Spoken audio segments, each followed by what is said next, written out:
كريم صلى الله عليه وسلم.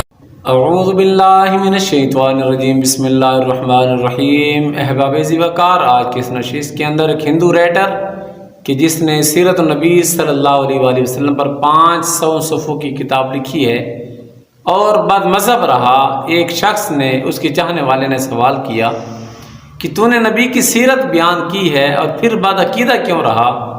اس انگریز نے کہا کہ جب میں نبی کی سیرت لکھنے کے لیے بیٹھا، ایک ایک لفظ پر میرے دل میں یہ تمنا پیدا ہوئی کہ میں نبی کا غلام بن جاؤں، لیکن جب میں نے مسلمانوں کا کردار دیکھا تو پھر میں نے یہ فیصلہ کیا کہ بظاہر بد مذہب ہوں لیکن ہمارا کردار مسلمانوں سے 1000 گنا بہتر ہے۔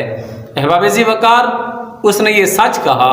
کیوں کہ آج کل واٹر کولر راستوں پر لگائے جاتے ہیں اور پھر ان پر گلاس زنجیروں کے ساتھ باندھ دیے جاتے ہیں۔ کیوں؟ کسی شخص کو، کسی مسلمان پر اتنا یقین نہیں ہے کہ وہ پانی پیے اور گلاس لے کر گھر پہنچ جائے۔ ہماری مساجد کے اندر، مساجد کے بیت الخلاء کے لوٹے احباب عزیز وقار رسیوں سے باندھ دیے جاتے ہیں۔ کیوں؟ کسی شخص کو اتنا یقین نہیں ہے کہ کوئی شخص ایسے وقت میں مسجد میں آئے جب کوئی موجود نہ ہو اور وہ مساجد کے لوٹے بیت الخلاء والے اپنے گھر میں لے کر چلا جائے۔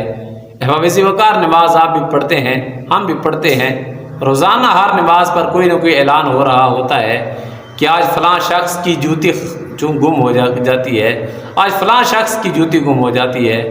احباب، کیوں؟ کیا یہ ہمارا حال ہے؟ کیا ہم مسلمان ہیں؟ ہر شخص اپنے گریبان میں نظر مارے۔ کیا میرے پاک نبی کریم صلی اللہ علیہ وسلم نے ہمیں یہ تعلیم دی ہے؟ وآخر دعوانا الحمدللہ رب العالمین۔